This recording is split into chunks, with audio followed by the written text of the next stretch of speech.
আমি যদি জানি আধা ঘন্টার ভেতর আমার মৃত্যু হবে, একবার ভাবুন তো, আমার ক্রোধ থাকবে না, হিংসা থাকবে না। আমার একটাই চাওয়া, আমি বাঁচতে চাই, আমি পৃথিবী থেকে যেতে চাই না, আমি বাঁচতে চাই। তাই শ্রী শ্রী ঠাকুর অনুকূল চন্দ্র আমাদের মাঝে শত অনুজ্ঞা আবার অভ্যাস করালেন।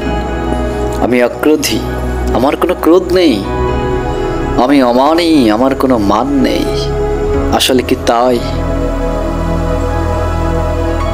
প্রতিনিয়ত আমরা এই শত অনুজ্ঞা পাঠ করছি। এটা কেন জানেন? যেন আমরা আমাদের জীবনটাকে সেইভাবে পরিচালনা করতে পারি। আশেপাশের কোনো কথা যেন আমার জীবনে, আপনার জীবনে কোনো প্রভাব না ফেলতে পারে। তাই প্রতিনিয়তই পাঠ করছি, আমি অক্রোধী, আমি অমানী, আমার ক্রোধ নাই, আমার কোনো মান নেই। প্রতিনিয়তই পাঠ করছি। তাই মানুষ যদি জানতে পারে তার এই সময়ের ভিতরে তার মৃত্যু হবে, তাহলে চিন্তা করার বিষয়, সেই ব্যক্তি কখনোই আর খারাপ কাজ করতে পারে না।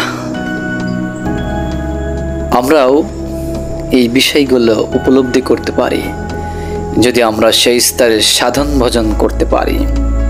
তাই সেদিন সুশীল চন্দ্র বসু, সুশীলদা, শ্রী শ্রী ঠাকুরের অন্যতম ভক্ত, ঠাকুর যাকে জাতিস্বর গবেষণার অনুমতি দিয়েছিল, এই সুশীলদা সারা ভারতবর্ষ ঘুরে ঘুরে জাতিস্বর খুঁজে বেড়াচ্ছে। বহু জাতিস্বরের সন্ধান সেদিন সুশীলদা পেয়েছিল।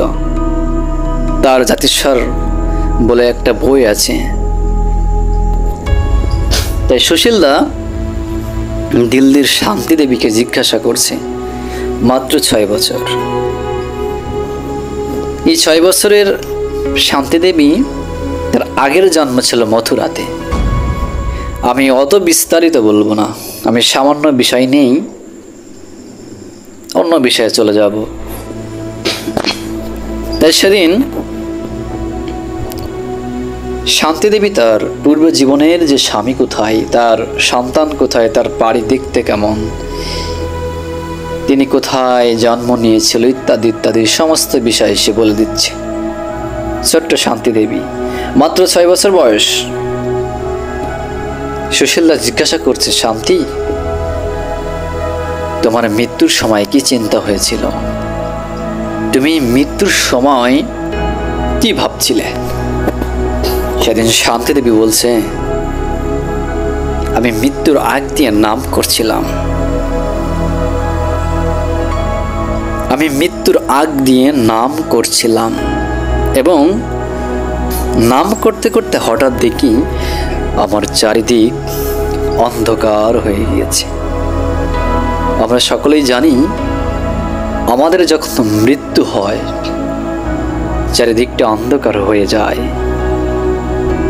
তবে কোনো ব্যক্তি যদি সেই জ্যোতিষ্মান পুরুষোত্তমকে দেখতে পায়, তার সে অন্ধকার কেটে সে আলোর জ্যোতি দেখতে পায়। তাই সেদিন শান্তি দেবী সেই অন্ধকারের মাঝ থেকে সেদিন বলছে, আমার যখন মৃত্যু হয় তার আগ মুহূর্তে আমি নাম করছিলাম, ওই নাম করতে করতে হঠাৎ দেখি চারিদিক অন্ধকার হয়ে গেল, প্রচন্ড অন্ধকার। অন্ধকারের ভেতর হঠাৎ দেখি আলো, এই আলোর ভিতরে জ্যোতিষ্মান সেই ভগবান শ্রীকৃষ্ণ, ভগবান শ্রীকৃষ্ণের মূর্তি আমি দেখতে পাচ্ছি। এবং দেখি আমার দেহ থেকে যখন এই আত্মা বেরিয়ে যায়, আমার সেই আত্মা ঊর্ধ্বলোকে উঠছে। 4 জন ধরে একটা বাটির মতো কিছুর উপর বসে আমাকে নিয়ে চলছে, স্তর বা স্তর। আমাকে যখন প্রথম স্তরে নিয়ে যাওয়া হলো, সেখানে অনেক আত্মা, সেখানে অনেক কিছু আমি দেখতে পেলাম। প্রথম স্তরে যারা আছে সবাই বলছে ইনি আরও ঊর্ধ্বের ব্যক্তি। আমাকে তৃতীয় স্তরে নিয়ে যাওয়া হলো, তৃতীয় স্তরে নিয়ে যাওয়া হলো। ওই তৃতীয় স্তরের যারা আছে তারাও বলছে এনাকে আরও ঊর্ধ্বে নিয়ে যাওয়া হোক। আমাকে চতুর্থ স্তরে নিয়ে যাওয়া হলো এবং এই চতুর্থ স্তর আমি যখন পৌঁছালাম, আমার চারিদিক দেখি আলো আর আলো এবং বহু আত্মা যেন সেখানে ব্রাস করছেন। আমার খতিয়ান দেখে বলা হলো, খতিয়ান বলতে এখানে বোঝাচ্ছে আমরা জীবনে যা করে থাকি, ভালো মন্দর যে ফলাফল, সবকিছুই কিন্তু এই চিত্তগুপ্তের খাতায় প্রতিনিয়ত রেকর্ড করা হচ্ছে, অটোমেটিক্যালি লেখা হয়ে যাচ্ছে। তাই আমার খতিয়ান দেখে বলা হচ্ছে আমাকে আর একবারে জন্ম নিতে হবে দিল্লিতে, এবং দিল্লির যেখানে জন্ম নিতে হবে সেখানের সেই পরিবেশ, সেই পরিবারের কথা বলে দিচ্ছে।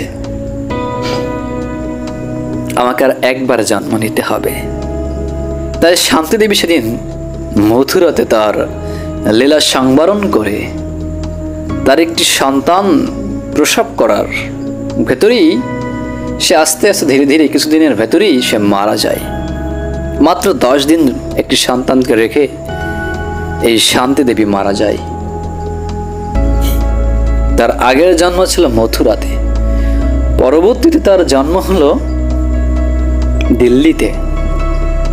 তিনি বলছেন, যখন আমার খতিয়ান দেখে বলা হলো যে আমাকে আর একবারে জন্ম নিতে হবে, সেই 4 জন ধরে আমাকে একটি সিঁড়ির ভিতর বসিয়ে দিল। হঠাৎ দেখি আমি ছোট শিশুর মতো হয়ে গেলাম। আমি ধীরে ধীরে ধীরে ধীরে আস্তে আস্তে আবার মাতৃগর্ভে প্রবেশ করলাম। সুশীলদা জিজ্ঞাসা করছে, এই মাতৃগর্ভে কি তুমি নাম করতে? শান্তিদেবী বলছেন, হ্যাঁ নিশ্চয়ই, আমি মাতৃগর্ভে থাকতেও নাম করতাম। তাই ঠাকুর অনুকূলচন্দ্র কি বলছেন, তুমি জপ তপ যতই করো মরণে হুঁশিয়ার, ইষ্ট নাম ইষ্ট চিন্তা যদি প্রবল না হয় তাহলে কিন্তু হবে না। ওই মৃত্যুর সময়ে যা চিন্তা করতে করতে আমি আমার দেহটা রাখবো, সেটি হচ্ছে আমার আপনার জীবনের শ্রেষ্ঠতম মৃত্যু। এবং নাম করতে করতে যেতে হবে। তাই মরণে হুঁশিয়ার, জপ তপ যতই করি আমরা, মরণকালে হুঁশিয়ার। ওই মরণকালে যদি ইষ্ট চিন্তা, ইষ্ট নাম, ভগবানের নাম যদি প্রবল না হয় আমার জীবনে, আপনার জীবনে, তাহলে কিন্তু গেল, সবই গেল। তার মানে আবার এই নয়, নিয়মিত অভ্যাস করে যেতে হবে, প্রতিনিয়ত অভ্যাস করতে হবে।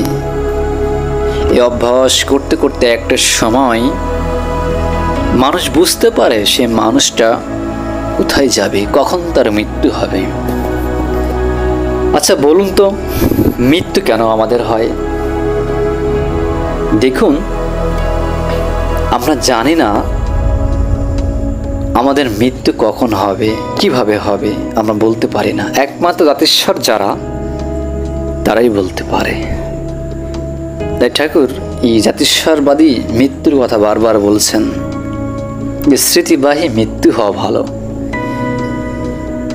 যেহেতু আমরা মৃত্যুকালের বা মৃত্যুর পূর্ব মুহূর্তের যে ঘটনাগুলো, পূর্বের জন্মে আমরা যা কিছু করে থেকেছি, আমরা যা কিছু করেছি, এক কথায় আমাদের কিন্তু মনে থাকে না।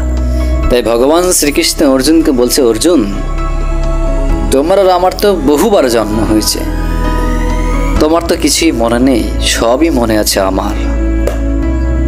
তিনি তো স্বয়ং পুরুষোত্তম আদিসত্তা, তার তো মনে থাকবেই। তাই আমরা বারে বারে ভুলে যাই।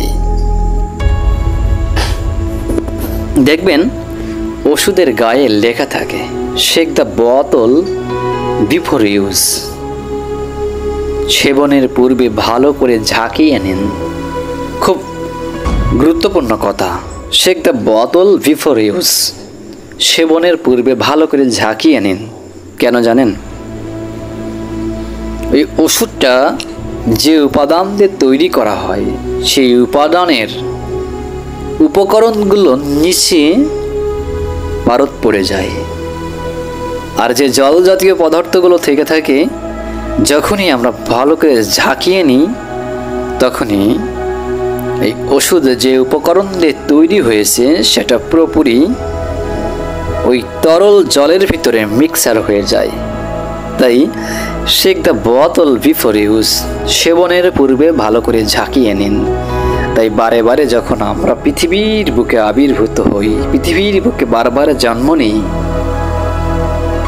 তখন ওই দীক্ষার মধ্য দিয়ে আমাদের জীবনটা ভালো করে ঝাঁকিয়ে নিতে হয়। এটি হচ্ছে বাস্তব সত্য। তাই দীক্ষা নিতে হয়। দীক্ষা হচ্ছে সিল অফ গড, ভগবানের আদর্শ মানুষের মাথায় মস্তিষ্কে একেবারে এঁকে দেওয়া। শ্রী ঠাকুর অনুকূলচন্দ্রের কথা। ঠাকুর বলছেন, দীক্ষা বলতে আমি বুঝি, আমি কোট করছি ঠাকুরের কথা, দীক্ষা বলতে আমি বুঝি সিল অফ গড, অর্থাৎ ভগবানের আদর্শ মানুষের মাথায় মস্তিষ্কে একেবারে এঁকে দেওয়া। আমরা ফটোকপির দোকানে বিভিন্ন অরিজিনাল ডকুমেন্টস ফটোকপি করি, দেখবেন এই অরিজিনাল ডকুমেন্টস যখন ফটোকপি করি, তার থেকে একটি জেরক্স কপি বের হয়। অরিজিনালটা যা যা থাকে সেম তাই তাই আমরা জেরক্স কপিতেও পেয়ে যাই। দীক্ষাও ঠিক সেরকম ব্যাপার। ভগবানের যে আদর্শ, সেটা মানুষের মাথায় একেবারে সুন্দর করে এঁকে দেওয়া ছাপ। ওই ছাপটা মানুষের মাথায় মস্তিষ্কে একেবারে এঁকে দেওয়া। তাই যে কথা বলছিলাম, শেক দ্য বোতল বিফোর ইউজ। সেবনের পূর্বে ভালো করে ঝাঁকিয়ে নিতে হয়। এই 5 বছর বয়স আছে সেবনের পূর্ব। এই 5 বছর বয়সে ভালো করে ঝাঁকিয়ে নিতে হয়। ওই ভালো করে ঝাঁকিয়ে নেওয়ার মধ্য দিয়েই মানুষ উন্নতর জীবন লাভ করে। যে কথা বলছিলাম,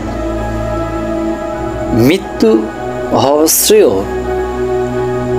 আমার এই জরাজীর্ণ দেহ, এই জরাজীর্ণ দেহ নিয়ে আমি তো ভগবানের কাজ করতে পারবো না। আমার মৃত্যু তো হয় দেহের, অর্থাৎ তো কখনো মৃত্যু হতে পারে না। আমি এক এবং অদ্বিতীয়। আমি একজন। এই পৃথিবীর মানচিত্রে, সারা বিশ্ব ব্রহ্মাণ্ডে আমার মতো আর কেউ নেই। যেহেতু আমার মতো আর কেউ নেই, যে সত্য তো আমি তো বারে বারে আসছি। আমার অর্থ তো মৃত্যু হচ্ছে না, মৃত্যু হচ্ছে আমার দেহের। আমার এই দেহটা যখন আত্মাটাকে ধারণ করতে পারছে না, তখনই আত্মাকে সিগন্যাল দিচ্ছে, যে বলছে ঠিক আছে, তোমাকে রাখার জন্য আমি আর উপযোগী নই। তুমি আমাকে ত্যাগ করে আবার নতুন একটি দেহ ধারণ করো। নতুন একটি দেহ ধারণ করার মধ্যে দিয়ে তুমি আবারও ভগবানকে সেইভাবে মেখে নিয়ে তুমি তোমার জীবনটাকে চলতে থাকো। তুমি তোমার জীবনটাকে সেইভাবে চালিয়ে নিয়ে যাও। আজকের পৃথিবীতে সারা বিশ্বের মানচিত্রে আপনি তাকিয়ে দেখেন, একটি প্রতিষ্ঠিত হচ্ছে হিংসা। সারা বিশ্বে একটি জিনিসই প্রতিষ্ঠিত হচ্ছে, সেটি হচ্ছে হিংসা। একজন আরেকজনকে কিভাবে ছোট করে রাখতে পারি, একজন আরেকজনকে কিভাবে নিন্দা করতে পারি। তাই আমার কেন জানি মনে হয় বারে বারে মানুষ সবচেয়ে বেশি আনন্দ পায় এই পরনিন্দা পরচর্চা করে। তাই শ্রী শ্রী ঠাকুর অনুকূলচন্দ্র বলছেন, অধোপথে যাওয়ার প্রথম এবং প্রধান সহায়ক হচ্ছে এই পরনিন্দা এবং পরচর্চা করা। একটা মানুষ অধোপথে যাওয়ার জন্য এই দুইটাই যথেষ্ট, পরনিন্দা এবং পরচর্চা করা। আমরা অনেকেই অনবরত প্রতিনিয়তই একজন আরেকজনের নামে নিন্দা করে চলছি, একজন আরেকজনকে হে প্রতিপন্ন করছি, হিংসার রাজ্য প্রতিষ্ঠিত করছি। একজন আরেকজনকে, একটি গ্রাম আরেকটি গ্রামকে, একটি থানা আরেকটি থানাকে, একটি জেলা আরেকটি জেলাকে, একটি দেশ আরেকটি দেশকে, সারা বিশ্ব আজকে আমরা ধ্বংসের দ্বার প্রান্তে দাঁড়িয়ে আছি। শুধু হিংসা, এই হিংসাই আমরা প্রতিষ্ঠা করছি আমার আপনার জীবনে। মানব জীবনের যে উদ্দেশ্য ঈশ্বর প্রাপ্তি, সেটাই ভুলে গিয়েছি। আসার সময় ভগবানকে কিন্তু বারবার বলছিলাম যে, হে দয়াল, হে যুগ পুরুষোত্তম, তুমি আমার মাতৃগর্ভে থেকে দ্রুত বের করে দাও। পৃথিবীতে যে আমি তোমার নাম ধ্যান গুণগান ইত্যাদি ইত্যাদি করব। কিন্তু হায় রে মানুষ, এই পৃথিবীর মানচিত্রে, পৃথিবীর বুকে রূপ রস গান্ধ ইত্যাদি ইত্যাদি সব কিছুর মোহে ভুলে মানুষ কেন যেন ভগবানকে ভুলে যায়। খুব শখ করে বলে যে আমার ছেলে খুব ভালো ইঞ্জিনিয়ার, আমার ছেলে খুব ডাক্তার। গর্বের বিষয়, কেউ গর্ব করে বলতে পারে না আমার সন্তানটাকে ধর্মের পথে নিয়ে এসেছি। একজন ইঞ্জিনিয়ারকে যেমন আমার আপনার জীবনে প্রয়োজন, একজন ডাক্তারকে যেমন প্রয়োজন, একজন ধর্ম যাজককেও সারা বিশ্বের মানচিত্রে প্রয়োজন। সেদিন স্বামী বিবেকানন্দ সেই আমেরিকার শিকাগো শহরে ঘন্টার পর ঘন্টা কথা বলেছিল। কার দৌলতে বলেছিল? তার গুরু রামকৃষ্ণ ঠাকুরের দৌলতে। তিনি কিন্তু বলেননি, রামকৃষ্ণ ঠাকুর তাকে দিয়ে বলিয়েছেন।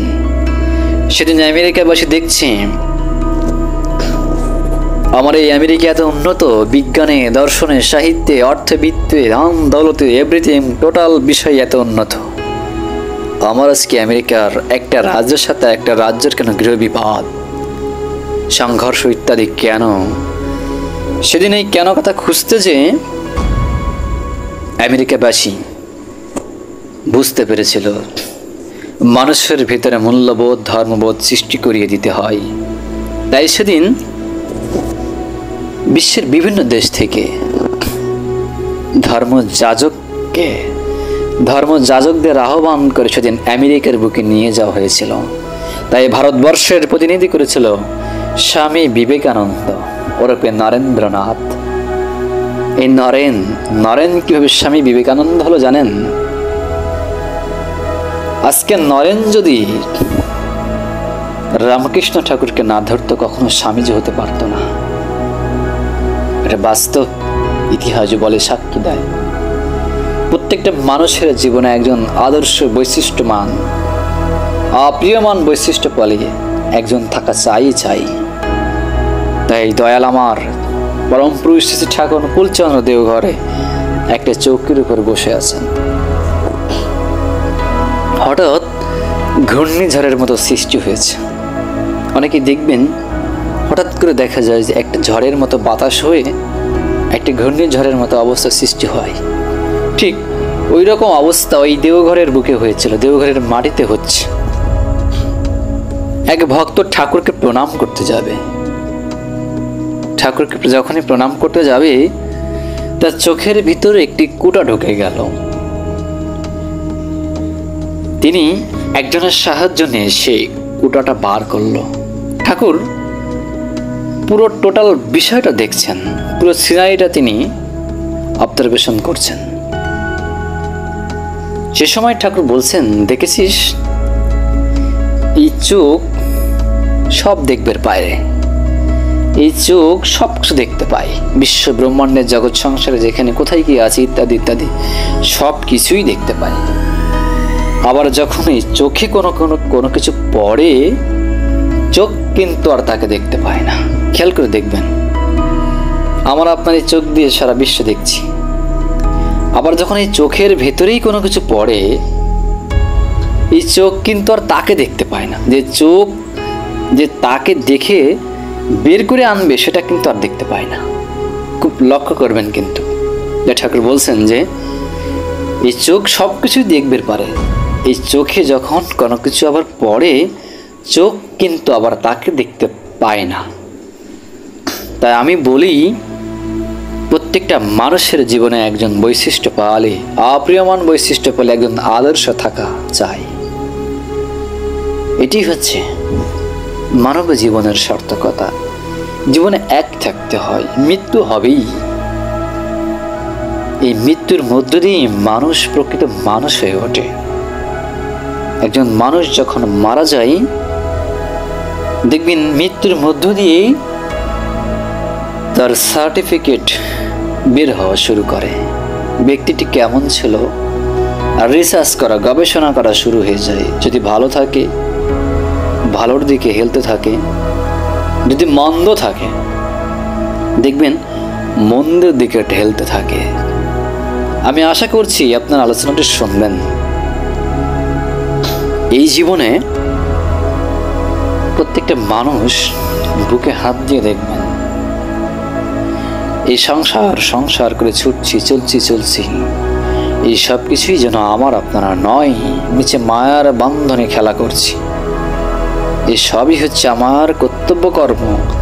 আসল কর্মই হচ্ছে তাকে ধরে আমার জীবনটাকে আর সহজতর করে তোলা। আমরা অনেকেই চিন্তা করি আমি তো আমার কর্মজীবনে, আমি তো ডাক্তারি পেশা করছি, আমি ঠাকুরকে কিভাবে সময় দেব, আমি তো ওকালতি করছি, আমি তাই তো ভগবানকে কিভাবে সময় দেব। অনেকে চিন্তা করি।